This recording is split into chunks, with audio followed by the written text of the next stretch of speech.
Well, it is top of the hour. It's go time. I assume people are joining rapidly right now, but I want to welcome everybody to our monthly series.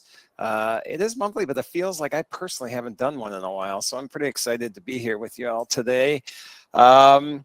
Phil Williams is with me as well. We'll do a little introduction in a minute, but just to give you a little background, what we're talking about today, I assume you can see it there on the slides, but the evolution of the R&D tax credit, what you need to know for 2020 tax return filing, or 2024, sorry, tax return filing. It's a, evolution is a pretty cool word. I think Phil and I discussed what to call this and came up with that because the R&D tax credit has gone through a lot of, I mean, the funny thing is that the R&D tax credit, the definition hasn't changed much, but it still has evolved over the last 17 years that Phil and I have been both working at. Phil, are you at 17 years now on the R&D, or where are you at? No, I think I'm closing out 13. You were doing it back when it was still black and white screen. So. Yes, and when there was punch cards and all that back in my college days. All right, so we're going to talk evolution. We're going to talk what you need to know for 24 because there is a lot that has happened over the last few years. All right, I'm already getting on tangents, so let's move forward to next slide. Just introduction. I'm Randy Crabtree. I am a CPA. Was managing partner of a firm that I sold in 2006 and started Tri-Merit in 2007. I do a lot of this type of education, talking about tax credits and incentives, talking about different things. I'm guessing a lot of you have been on these webinars or seen me speak somewhere before. I wish I could see all the attendees here because I at least don't know how to on our new application, CVent, but it's a great, because I know I probably know a lot of you out there. What I wanted to say is if I don't know you or we haven't met in person and you see me out in the wild, come up and say hi. My next event I'll be at is QuickBooks Connect, or now called Intuit Connect, next week. I'll be speaking there. I'll be speaking CPA America event a few weeks after that in Puerto Rico. So honestly, give me, critique me, say what we're doing right, what we're doing wrong. It's great to hear that, but really, I'd like to, anybody that's on here, I'd love to get an opportunity to say hi to. So if you see me next week in Las Vegas, please come up and say hi. And then Phil, let you introduce yourself. All right, so Randy's resume is really, really impressive. Mine is too. It just doesn't appear quite as long on the screen. So Phil Williams, been a Tri-Merit for closing out 13 years now. Really been able to see a lot of the growth within the company. During that time, worked in various capacities from project management to audit defense to leading operations department for the past 8 years. And now transitioning into a little bit different role moving forward, but same thing. Any of us, if you see us out there at conferences, or if you just want to reach out and and try to strike a relationship, strike a conversation, reach out and do it. We would love to meet you and love to connect and talk about opportunities that may be out there for your clients. All right, and there's Phil's Brave. His contact information's on there. I don't think mine was, but if you look at our website, I'm sure you. I had to fill up some more bullets, Randy. I had to put something on there. Come on. All right. Well, I really, Phil and I did one of these earlier in the year, and I really enjoyed presenting with Phil. So we should have a good time today. And this will be as much lecture as it will be conversational and Q&A. So as we go, if there's any questions that pop up, put them into the Q&A, and we have somebody behind the scenes that'll let Phil and I know that those questions are coming up. We'll try to address them. Before we go to the next slide, let me give you a little housekeeping. This is available for CPE, so you need to stay logged in for at least 50 minutes. You need to answer at least 3 of the 4 polling questions that will pop up during the presentation, probably every 12, 15 minutes or so. Those will pop up. They're going to be very easy questions. There's no right or wrong answer. Even if it looks like there's a wrong answer, there's not. So make sure you answer those. We will try to announce when they pop up so that you're aware. But we really would like your full attention, so we don't want to have to let you know that the questions pop up. And then your CPE certificate will be emailed to you in the email that you registered with. So if it's not your business email, make sure that you're checking all your email addresses and look for that. And if there's any questions, you can reach out to us on that. But we do want you to get credit for your CPE. Two more slides on R&D is what we started as 17 years ago. That was our sole focus for a few years, but we do additional services. Our goal is to equip you with the knowledge to be a hero for your clients, for you to be able to bring tax saving opportunities to your clients. We don't need the credit. We're fine with that, just being a resource for you that you can reach out to. And you know the tax code, I think I saw Phil on a webinar just yesterday, and he was talking about 80,000 pages of tax code, where we deal with the R&D tax credit with 4 pages.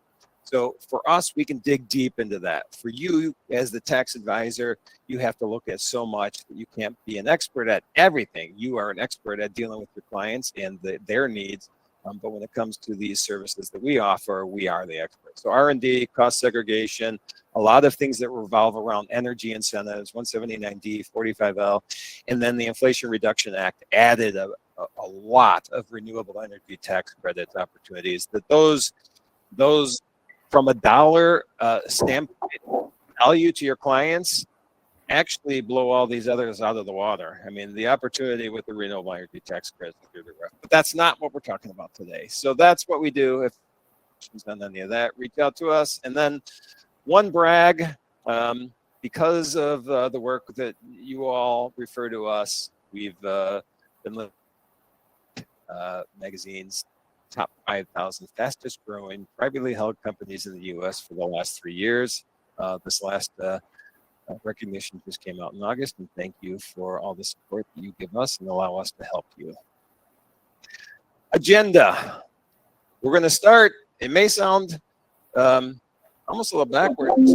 I don't believe it is. We're going to start with the recent court cases and case law that's out there that is impacting both audits and documentation. Court cases are going to be a huge part of what we talk about today, and the impact that they're going to have on claiming the credit, how the credit, what you can claim, what has changed. And so we're going to get into that.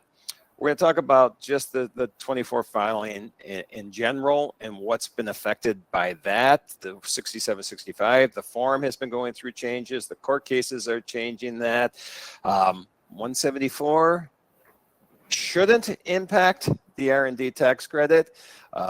Some people are looking at it that way, so we'll talk about that as well. And we'll talk about the 174 outlook. Where are we? What do we expect to happen? Are there any concrete information out there that we can follow that maybe this capitalization rule might be changing? So that's our quick agenda for today.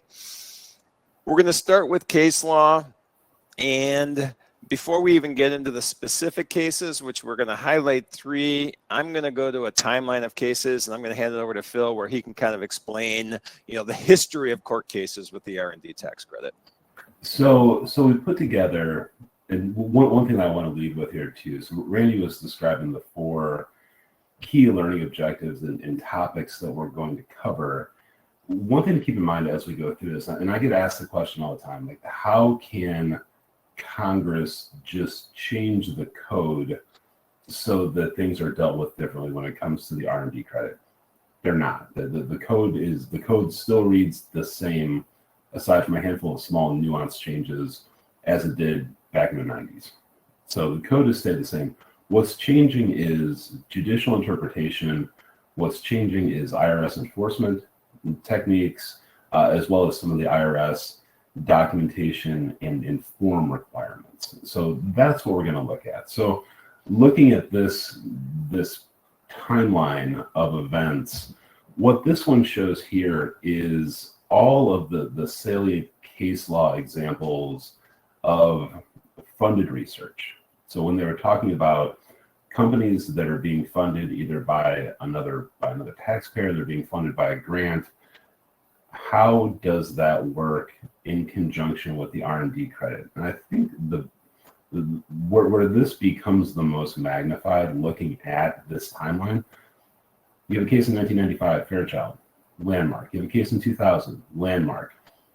Between 2000 and 2015, There might have been a case or two in there that was published and on the record, but it was a pretty quiet period of time. So you go from 2000 to 2015, get a big case with Geosyntec and Dynetics, fast forward another 5 years, and then in rapid succession, 2021, 22, 23, you have four very, very relevant cases. And each one of those, well, there's actually 5 cases. Populous Holdings was relatively taxpayer friendly. The other ones, Meyer Borgman Johnson, Tangel v. Commissioner, Proficient, Grigsby, and Betts. I can't count, that was 5.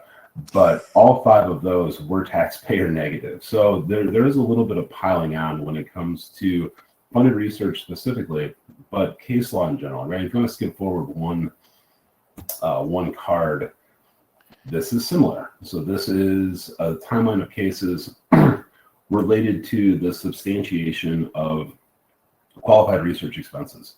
So you actually can go back a little bit further. I believe it's to the 20s, maybe even the teens, but go back to Cohen v. Commissioner, which was the general allowance of estimates if direct evidence didn't exist. But go to 1994, Foodham v. Commissioner, kind of it amplified Cohen and it made it relevant to the R&D credit. McFerrin, again, addressed and allowed for the usage of estimates. Trinity started getting into the inclusion of supply costs and the shrink back to individual business components. That was both good and bad. Souter came out in 2014. Souter, in 2014, when that came out, any taxpayer taking the R&D credit, anyone advising on this said, boy, this is a big deal. This is something that makes the utilization of broad-based managerial estimates supported. This was a U.S. tax court case. I mean, it wasn't as far as getting to an appellate decision, but it was the law of the land for a very long time. Start to tack on some negative ones. Seymour Milling in 2019, Little Sandy Cole with the original district or the circuit court opinion in 2021, and then Moore and the Little Sandy Cole appeal came out in 2023. Betts v. Commissioner also came out in 2023. And that appeal is currently pending. So these are starting to add up. And this is what we want to go through is what impact does this judicial interpretation have both on how credit claims come together, but more importantly, how are these being used in audit? How are these, when a credit is questioned, I don't want to say that they're being weaponized, but they're being used. So we need to keep in mind what the IRS's playbook is going to be and make sure that we can provide sufficient answers to that. So it kind of spells out the timeline. But Randy, you want to go back to the first case when we can start talking through these? Yep, and while we're doing that, I think we should put up the first polling question. So if I'm not even sure who's behind the scenes, Haley or Mark, if you could put up that first polling question, that would be great. And I'm going to go backwards. But while I do this too, Phil, I want to ask you a question. Just verifying, I haven't seen the poll pop up. Is the poll up there? Well, we will. All right, we will get it up there. If not, let me ask you something about those court cases, because it feels like the IRS had a game plan going into these court cases to kind of lump them together to come up with this new documentation requirements that are coming out of this this legal aspect of the court cases. Do you feel that they had this game plan, or did it just kind of luck into place that this is how we got to where we are now? Do you want me to start getting like heavy into the tinfoil hat? No, I won't go that far. I think that the IRS and IRS litigators looked at certain opportunities and said, hey, here's the things that we want to address. Here's some of the gaps that we're having a hard time fighting at audit. Here's some of the gaps that we're having a hard time holding taxpayers accountable for appeals. These would be good things to address. So they picked the low-hanging fruit. They picked estimates. Yep. I mean, to be completely honest, the broad utilization of estimates, when you look at filing a tax return, you look at filing a personal tax return, you need to have receipts down to what, $25 for everything that you do. But at the same time, it's okay to go take a $250,000 R&D credit based on somebody feeling the wind and saying, hey, I think that's a good number to use. Like, that didn't seem far off. Yep. And let me stop real quick. The poll is up, so make sure you go click over on the polls over on the right to make sure you answer the poll, because we'll leave that up there for a little while. I'm sorry, Phil, go ahead. No, you're fine. I was kind of rambling on about the use of estimates, but Was it damaging? Did it make things more difficult? Did it, was it harmful to some of our clients? Yeah. Did it feel completely wrong? No. So, Right. kind of two ways of looking at that one. Getting into the other side, picking the low-hanging fruit on funded research. I think there was probably good examples. I know we weren't doing it, but I know that there was a possibility there that you could have had both the researcher as well as the person that's paying for the research claiming the same credit. I mean, there's a good potential that there could have been double dipping there. So clarifying that, and again, just trying to get down to what the legislative intent of this credit was. Now, do I think they probably went a step too far? Yeah. Had I been on the other side, would I have agreed to litigate those cases? Probably not. And that's where you can start getting into some of the tinfoil hat theories. And if you want to talk about those, contact me offline. I won't do that in a no, we will not discuss that. But you can go to my YouTube channel. I'll spell it out. No, I'm just kidding. So it wasn't surprising, and I think that it was very well thought out. It was very well planned out how all of this was addressed. Okay, now let's get on the impact. Let's talk about the cases. I'll hand it over to you, but little Sandy Call, what that is, and then the impact that maybe in whole this is going to do, or individually you take it from here. Okay, so as big as the Cedar case was back in 2014, and as helpful as the Cedar case was in 2014, little Sandy Cole was as difficult and will end up being as destructive, as a counterbalance to that. So what the case was, little Sandy Cole was a shipbuilder in southern Indiana, and they had put together an R&D claim based on the design, development, and fabrication of first iteration ships. I want to say that the ship in question, it was a big boat. It was a 400, 500, 600 foot Great Lakes vessel that was being assembled by this shop. And the way that the numbers were put together, you had engineering time, and then you also had fabrication time, putting together the different elements of this boat. And what the court held, so originally at audit, the claim was disallowed. So then it goes to the circuit court. The circuit court held that the claim was deficient in a number of ways. The first one was that there was broad-based utilization of estimates. And that's where the quote, and this is a quote that we're going to see for a long time, unless there's another piece of case law that comes along and makes this irrelevant, but that estimation should be used to fill in the potholes, not pave the road. So again, broad-based utilization of estimates took a little bit of fire in this one. But I think what was even more important, and something that we're seeing more at audit, was that the court said, little Sandy Cole, taxpayer, you can't establish that 80% or more of the expenses that were incurred on this project were during the process of experimentation. So we're going to show a slide, a couple of slides from now, but it goes through it and it gives the basic breakdown of what has to happen for a successful R&D claim. And one of those is that there does have to be a process of experimentation. And some of the terms that were used in there, one of them was that substantially all of the activities or expenses had to be incurred during the process of experimentation. Substantially all has a legal definition, or has an IRS definition, and that is 80%. So this case brought that to light. I can tell you we were probably involved in close to 100 federal and state audits where that question never came up prior to this. It was there in the code, and this is kind of what I was getting at before. It was there in the code, it just wasn't getting any emphasis. It wasn't getting any attention.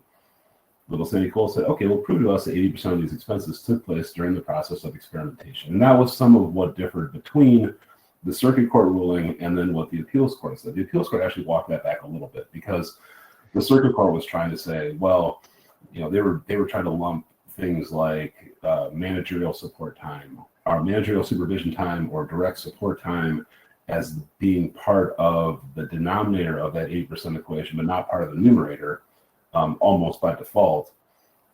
The appeals court came in and said, well, you need to look at it a little bit deeper than that. You can't just make those assumptions. But that 80% is something every audit that we have seen since that piece of case law was handed down, that has been the focus, is prove to us on a per business component level that 80% or greater of these expenses are taking place during that process of experimentation.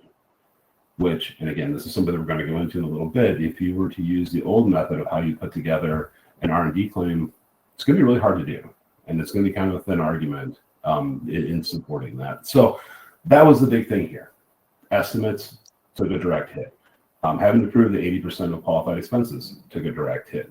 And again, looking at things on a per business component level, I don't have this on the slide, but one of the things that did get quite a bit of attention in this case was the court didn't like the novelty argument. They didn't like the fact that they said, well, you know what, we don't really know how this ship comes together and works until we get the whole thing put together, put in the water and see whether it works. And they're like, you know what, you've built ships before. You know that this is a very similar hull design to what you've used in the past. So you need to get more granular with pulling apart the different business components. If you have a new propulsion system, that's great. If you have a new propeller, that's great. If you have, they went through a couple of other specific items within that ship, and I'm kind of blanking on what they are, but they said these would be good. These are really good examples. So the court wasn't saying you're not doing R&D. The court was saying you're not documenting it well enough, and some of the way that you're putting together the calculations does not fall in line with what we need to see. And at the end of the day, the claim, which was a several $100,000 claim, was again completely disallowed, and that was affirmed at the appellate level.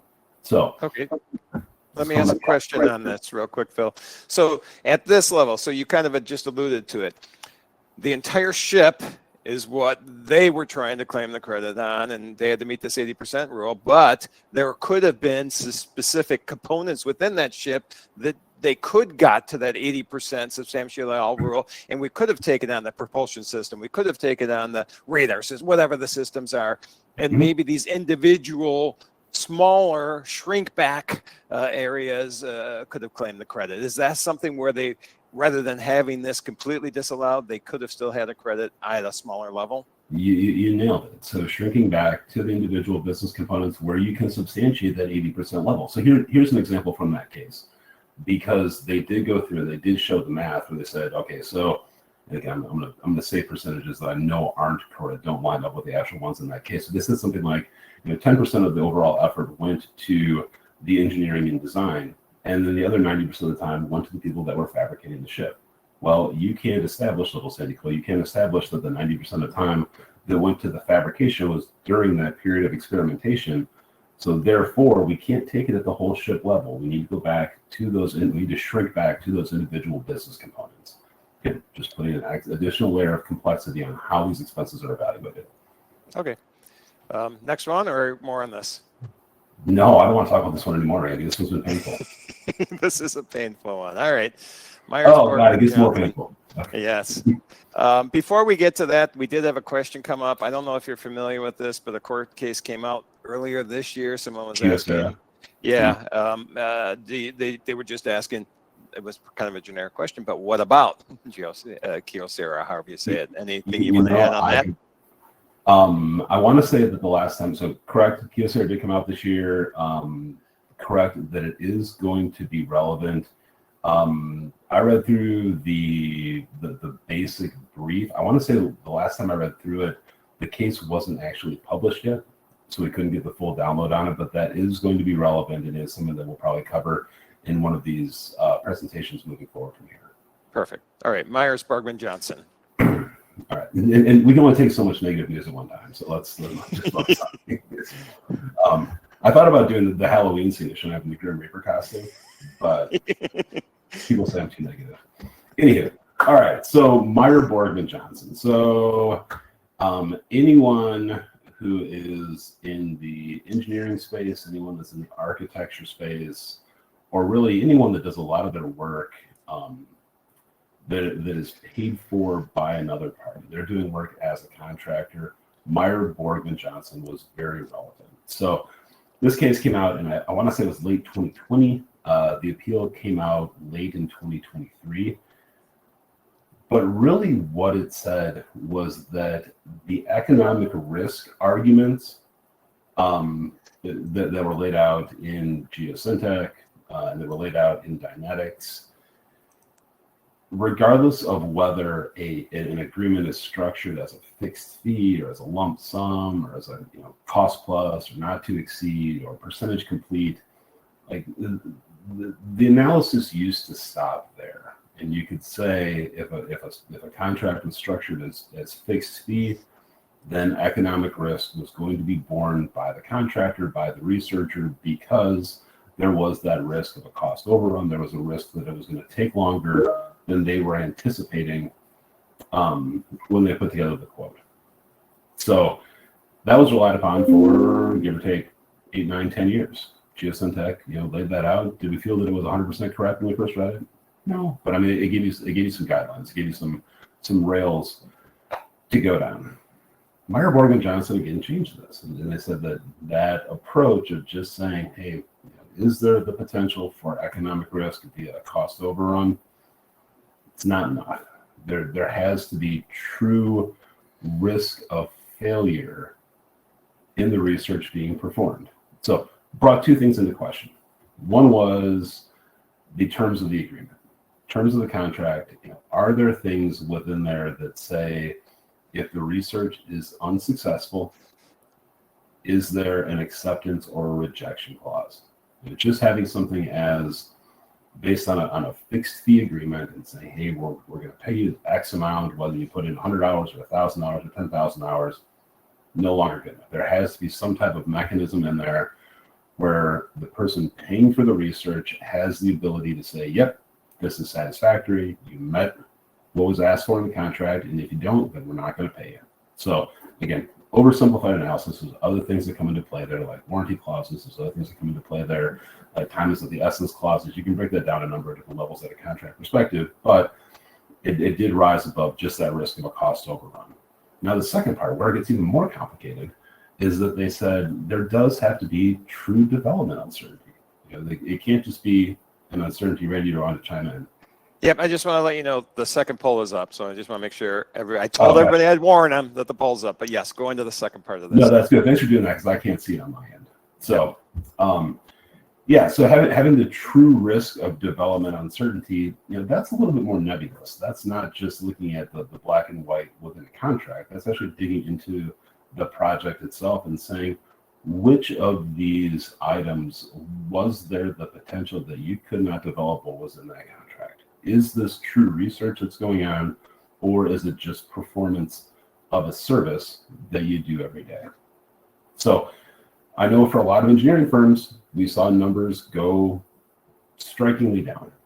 They took a couple of hits. One of the other cases that we mentioned earlier, when we were going through the timelines, was Tango LV commissioner. Again, that hit, we're not going to talk about it here, that one's a little bit older, but that did hit on the retention of rights in a research project. So that was one slice that those companies had already taken.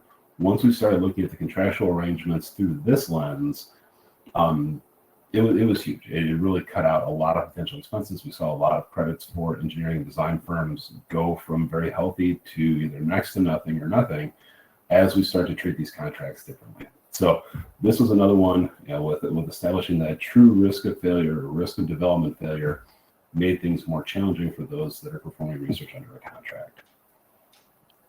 All right, next one. Phil, yes? Yeah, please. Sorry, I thought you were just leading in with that. So yeah, let's go through.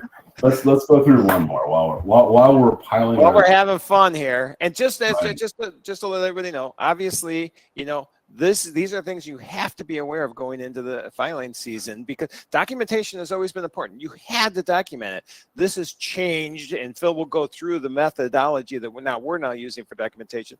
But this has changed. One, how you qualify, or can you qualify? 80% rule. Do we need to shrink back? And two, are we having a substantial economic risk and whatnot? And then we'll see how BETS plays in it. But these are things that we're going to have to analyze as you're looking at the 24 filings. Mm-hmm. All right. So BETS, this was a Chicago area taxpayer. They made custom I think I'm saying this correct. They made custom industrial air cleaning or air filtering systems. And for each one of those systems, they put together an R&D claim that basically said that technical uncertainty could not be eliminated until not only the system was designed and built, but actually had to be installed within where it was going to be housed in order to prove out that technical uncertainty had been eliminated. Court stepped in, and again, this was the U.S. tax court. This one has not yet been heard on appeal, so we'll see how that goes. But the court didn't like it. The court said, you know what, we don't feel that each one of these systems is unique. You know, we don't feel that the whole system itself, everything that's being included, which could be both the custom air handling or air filtration system, but could also be the ductwork, could also be the controls, could also be the other things that were being drawn into this equation. They didn't feel like those were individual and unique business components. They felt that it was, you know, basically one business component that was being adapted for use in different facilities and, you know, with different conditions that they had to meet. So they shot it down based on that. They said that there may be unique attributes of that system. You know, you could have something, and when I was thinking about it in this context, my mind went to, it looks like Randy just lost his connection. So I'll keep going until he hops back on, or Mark, if you want to see if you can get the presentation back up, that'd be cool. But you know, when we think about this in the context of a machine builder, very similar. There's going to be parts of a machine that are going to be unique. And that might be things like end-of-arm tooling. That may be things like material handling. That may be things like, you know, the controls logic, which is being developed for a particular application. But it's not going to be the fencing. It's not going to be, you know, the mount. It's not going to be the FANUC robot itself. You're going to have limited portions of that you can shrink back to. So that was one area that it hit on. The other area that it hit on was the inclusion of supply costs. And this was one area where we did see more and more. It ramped up over the course of probably 10 years. We saw that a lot of supply costs were being included in the studies from other parties that we saw from other vendors.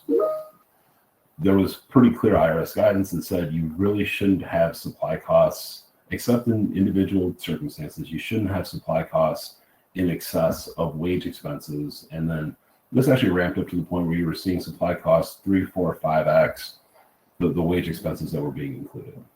So this was another thing, like Randy said, it almost seemed like this was plotted out and this was planned, but the IRS attorneys argued and the court agreed that when it came to pilot models, which you can include the supply costs on, were only deemed to be those products or those projects that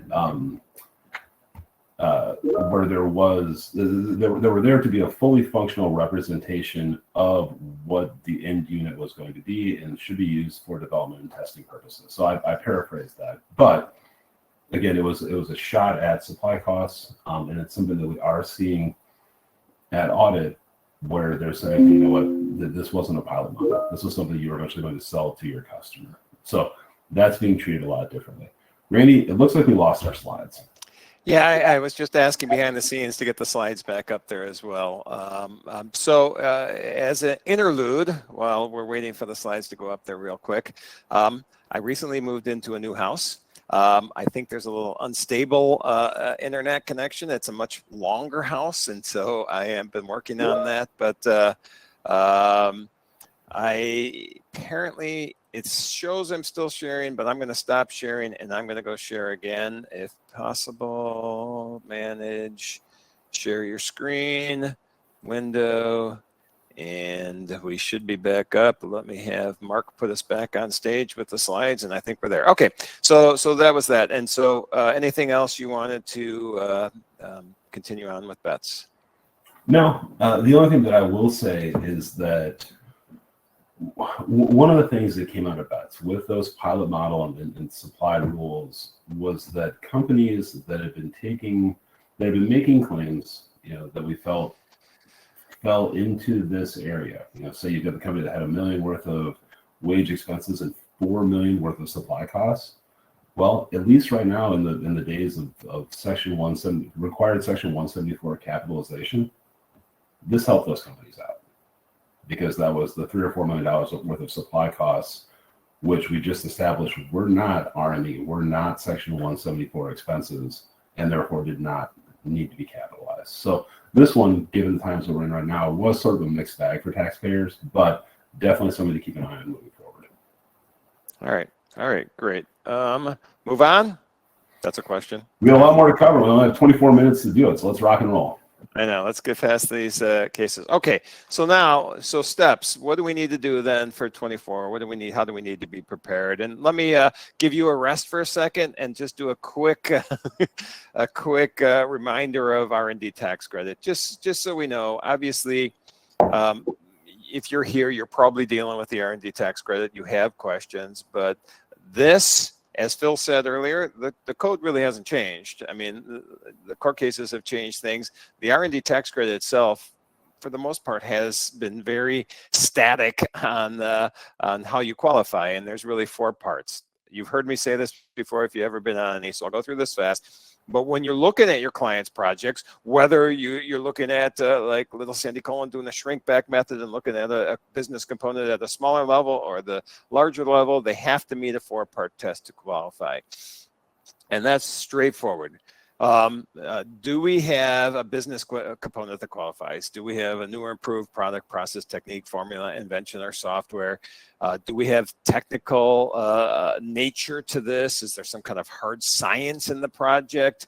That's number 2. We're looking at engineering, chemistry, biology, computer science. We're looking at a hard science involved with what we're doing. 3 and 4 are the meat of this, and 3 and 4 are really kind of tying in a lot with what Phil's saying too. But do we have uncertainty in this project? Can we look at this and say, yes, there are, and then how long does that uncertainty actually go? Do we have uncertainty in this project? And because there's uncertainty, technical uncertainties, when you're looking at our projects, always think technical uncertainty. Because obviously you can have uncertainty as, can we market this? Uncertainty about what color it should be. Think about the technical aspects of it. So do we have technical uncertainty with the projects that we're working on? And then number 4, obviously flows from number 3. We're going to have a process of experimentation. We're going to analyze different alternatives to come up, see if we can come up with the answer to the question we have, whatever that is. And so quick, because we still have a lot to go over. That's the 4-part test. That's code section defined in code section 41. Expenses are salaries and wages, outside services, rental of computer time, and supply cost. Not going to go into those now, but Phil mentioned a little of that as well. Those are the expenses that go into. And just as a side note, those expenses all have to qualify under 174, which we had a question about 174. We're going to address that. Not everything on 174 obviously qualifies for code section 41, which is the credit. And those 2 things are really, I was going to say mutually exclusive. They tie together, but a 174 expense does not depend on if we take a credit or not, which we will address that question a little bit later. So now, Phil, based on these court cases, now going into 24 filing season, what is the way that, well, first let's go a history lesson. How have studies been done in the past? And then we'll talk about what we do have, well, we've got anywhere from 13 to 23 minutes, but we do want to stop at the top of the hour. So let's go into the old way of claiming. All right, so we sit back and we tell these stories, and I feel like the old guy in the room, which in more and more cases I am becoming the old guy in the room. But it feels like I'm telling the story about walking to school uphill both ways in the snow without shoes. The old stories that our grandparents told. I remember distinctly an audit that we handled back when I first started with the firm. So it was like 2011 or 2012, where we went in, sat down with 2 auditors, showed them how we put the study together, and they were both like, "Wow, this is awesome." In fact, we think that you're probably undercounting this person. The taxpayer ended up getting a larger refund than we had claimed. Wow. Those days were sweet. So anyway, that was the old top-down approach. It was taking a look at the org chart, taking a look at what people did, taking a look at the project list to find the mesh point between here's the R&D projects that you worked on, here's the people that worked on those. Let's come up with some conservative estimates, fully supported by the case law that we just went through, and put together those numbers based on that. Now, going through, like I said, bonus points to be able to break down those percentages by tasks or other groupings. For some clients, it was put together much better than this. It was put together utilizing project accounting, utilizing the data that they tracked, So we did see all sides, but for those companies where that information wasn't available, picking 3 to 5 representative projects and using those as an example of the type of work that was done would totally pass muster. You want to skip ahead one slide, Randy? I do. Oh, let's go back. Too far. Yep. Yeah, so I just wanted to, I touched on this a little bit. But I can tell you, in rolling this process out to our clients this year, which we decided, I'll get more into this in a sec, but we decided to get out in front of it, even though it wasn't required on the form. We wanted to start pulling our clients into better compliance. We wanted to start improving our process to put our clients in a better spot. And some of them would ask the question, they'd be like, so, what changed? Did we do it wrong before? And the answer is no. You did it in the past. It was being done in accordance and in line with the expectations, with the current case law, with the current treasury regs. Everything was lined up there. What we're doing is we're bringing things current with these, even though it's been taxpayer negative, we're bringing things current with the new expectations. Because again, Wood and McFerrin did allow for the broad use of estimates. Studer was that Swiss Army knife that said you could basically do whatever you wanted to. When it came to an R&D claim, there were very few roles. And then Trinity kind of opened up the business component argument and minimize shrink back, and those are all super taxpayer positive. Unfortunately, we had some negative things that we had to adjust for. So that's why, if you want to skip ahead one more slide. Yep, I will skip ahead and just let everybody know that the third poll is up as well. So make sure you go and answer the third poll. All right, so we go from that top-down approach to a bottom-up approach. Again, 2 key reasons behind this. The first one was, well, and these are in inverse order, but was the little Sandy Cole decision and bringing things into compliance with that. The second reason was from an actual formatting perspective and form perspective, the IRS is going to start requiring this of certain taxpayers. We thought it was going to be in 2024. Their initial information that came out said expect this for 2024. They did come out in June and they changed that and said, 24 is going to be optional. It's going to be required in 25 for certain taxpayers. We'll get into more depth on that in a second, but wanted to get taxpayers lined up with that. So we tore it all down. We made our system way more complicated than it was before, but also way better and way more supportable.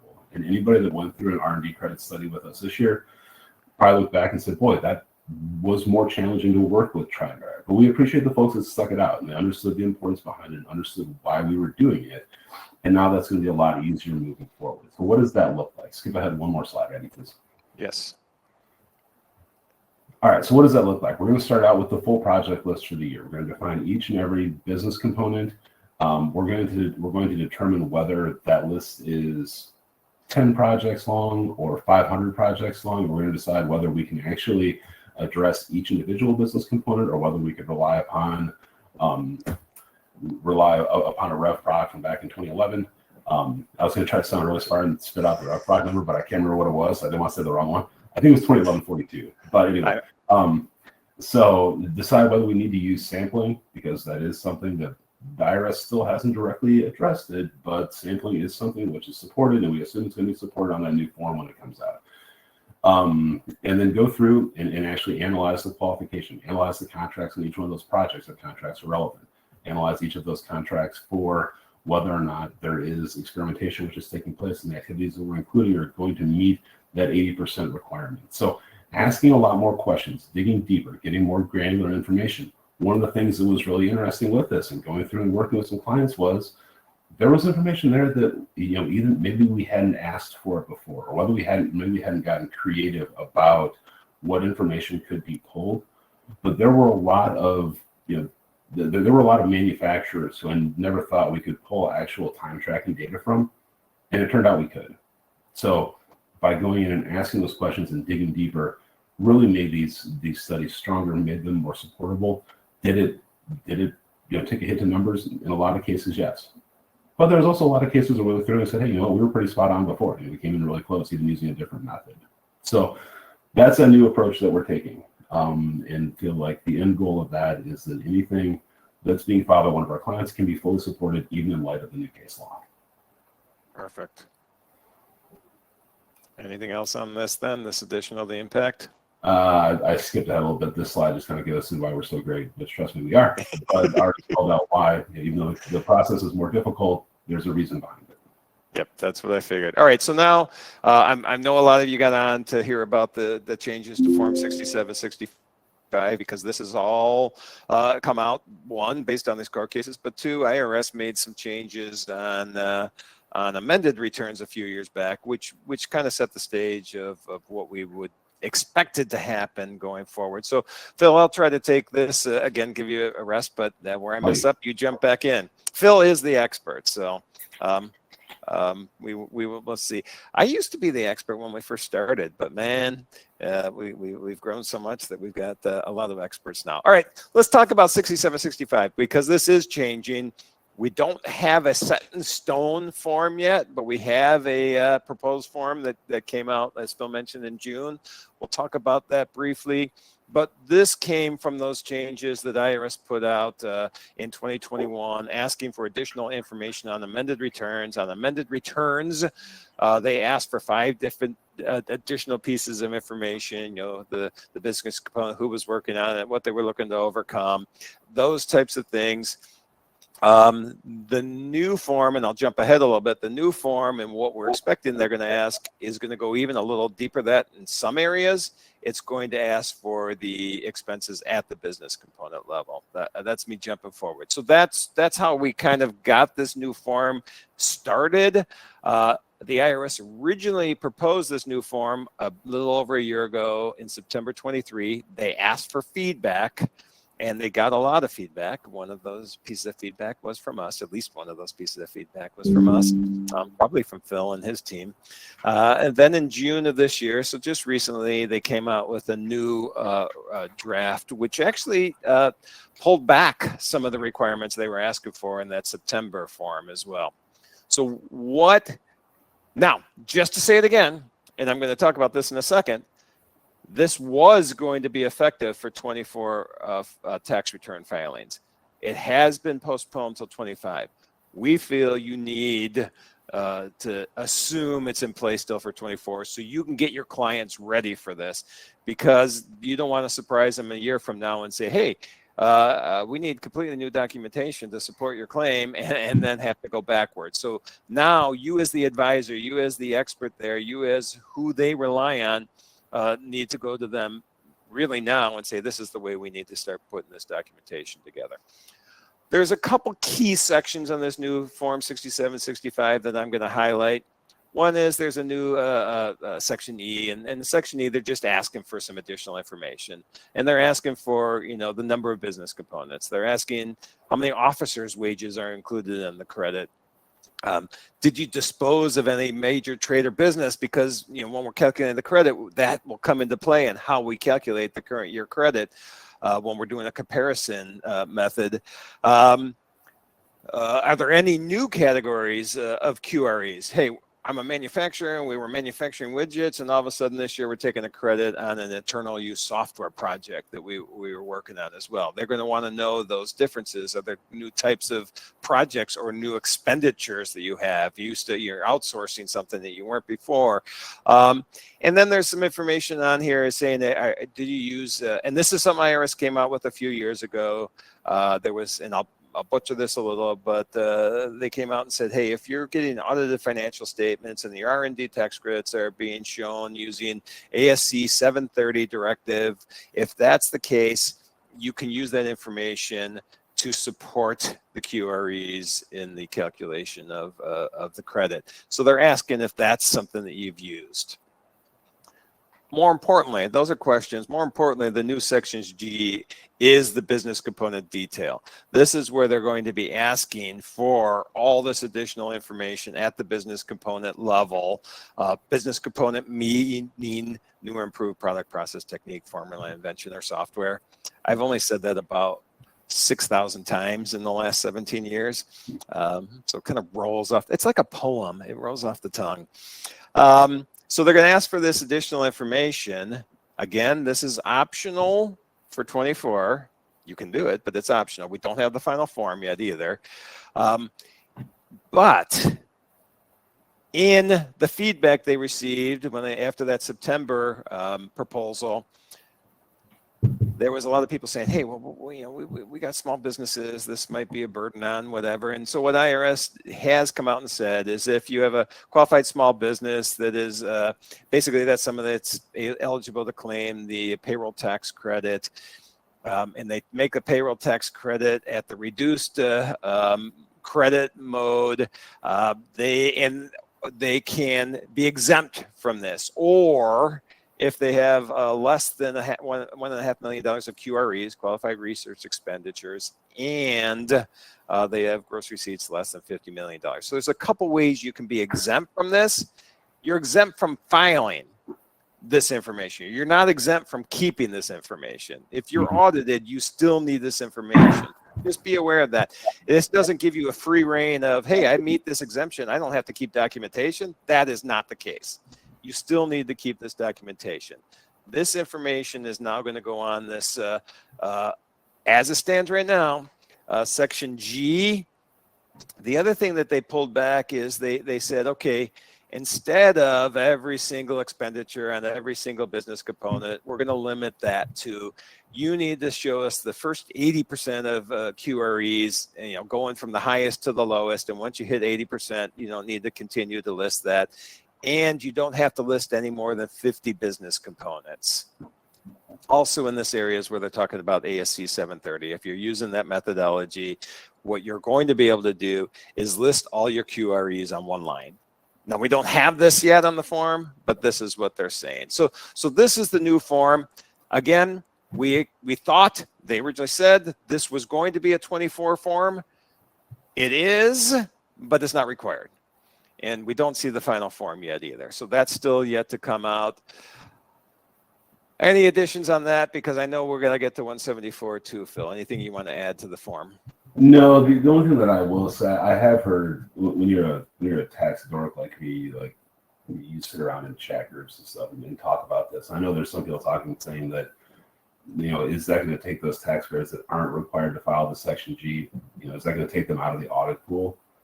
I think that's probably 100% wrong. I think that's probably going to subject them to greater audit scrutiny because you're going to have that first pass at that section for the tax credits that you file. So anyway, that's my personal take on it. Let's talk about 174.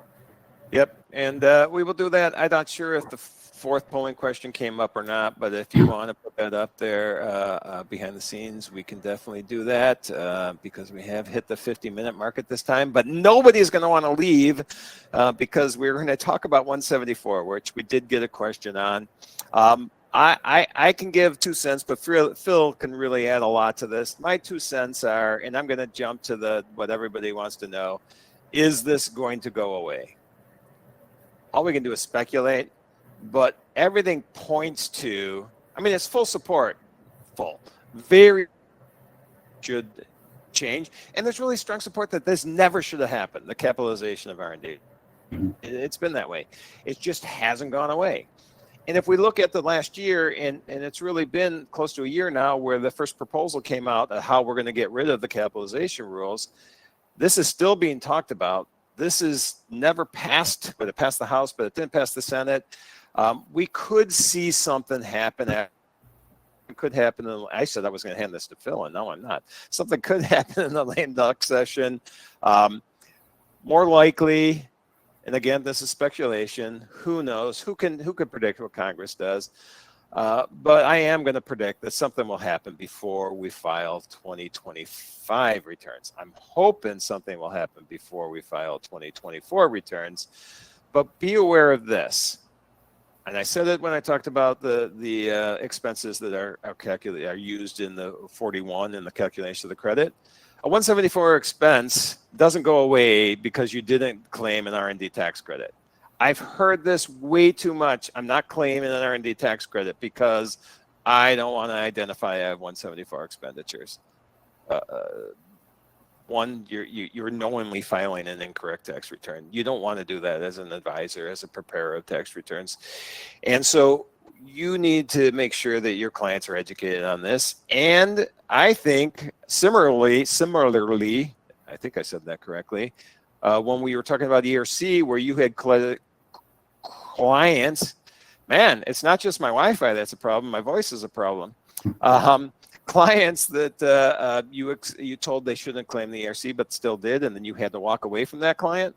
I honestly think this is the same situation. If you're having clients that are not identifying 174 expenses because they don't want to, or not claiming a 41 and R&D tax credit because they don't want to identify 174 expenses, that is not an area that you should be dealing with. So that's my commentary.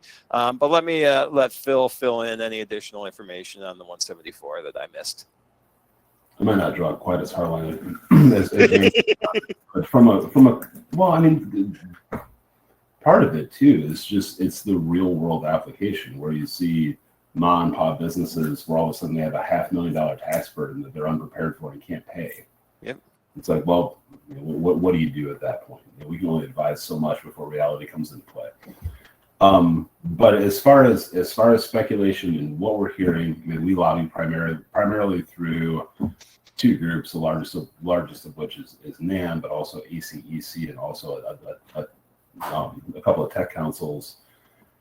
We're hearing anything from there could be a lame duck passage in November if certain political events pass. Our fourth poll question should be, are you ready for this election? It is. Yeah, but the fourth poll did pop up, so make sure you answer that. So ready for the election to be over. So lame duck session in November could be, depending upon the outcome, you could see something as early as January or February. I know I was at an energy conference a couple weeks ago, and one of the higher ups at Bank of America, said from his perspective, don't expect to see any broad swooping changes to address the Tax Cuts and Jobs Act provisions that are expiring. He said don't expect that until November or December of next year. So, everybody has an opinion. We know the joke behind that one. No, but I believe him. I actually think that can happen, but it's crazy. That should not be allowed to happen. Things need to be addressed well before that, because us as advisors, all of you on here, you need to have answers before we get to the end of the year. Well, that could be your next project, Randy. It could be Mr. Crabtree Goes to Washington. Yep. So, all right, sorry, keep going. No, that's basically all I had, and that's what we're seeing. The only questions are, how are they going to pay for it? What does it look like mechanism-wise? When does it get passed? And does it allow for companies and taxpayers to go back and change what they did in the prior years? Because that's what the House package that passed back in January. They said, hey, you can either go back, you can amend those prior years to expense what you capitalized, the amortization that was taken, or you can take it on the next two subsequent returns. I'm just curious to know what that looks like. Because if they say you can go back and change that, that is a huge check that the federal government's writing, and I don't know that they're going to be willing to do that. It may be a matter of having to catch up over a couple of years. I'm hoping that it's not more complicated and you have to go into 3115s and changes in accounting method and things like that. Right. And that was one of the questions we had on what's the mechanics if they do change this, and we just don't know. We don't know how they can do this. But one thing I do want to point out, and I think I may have said this early on, we are really nearing the break-even point of capitalization. Probably filing 25 returns is where we will hit the break-even and surpass it from the cost of capitalization compared to the savings from the R&D tax credit. So I really think it's time for you to talk to your clients about, hey, I know we haven't taken the credit for the last 3 years, or 22, 23, and potentially 24, but we're at a point where we're really get close to breaking even on claiming that credit, going back and amending obviously puts additional burden on the taxpayers as well from a standpoint of just additional cost, but also additional, because on amended returns, we do live under new rules where there's additional documentation requirement as well. But if it's an area where they need to come in compliance with 174, but without a significant potential cost because of the savings that will come through with the credit. That's just something you need to have a discussion with any clients that you feel have 174 that haven't capitalized and are probably not in compliance at this time, and see. There's always the wait and see what happens in 25, but we don't know what the mechanics of that will be as well. So with that being said, we are just short of the top of the hour. I want to thank everybody for being here. I want to give Phil an opportunity for any wrap up he wants to give. Otherwise, we will see you next time. Well, I've got a handful of things I want to talk about over the course of the next 23 seconds. So, no, appreciate everybody coming out. Randy, good conversations as always. If there's other questions that we left hanging, hit us up and we'll be happy to answer.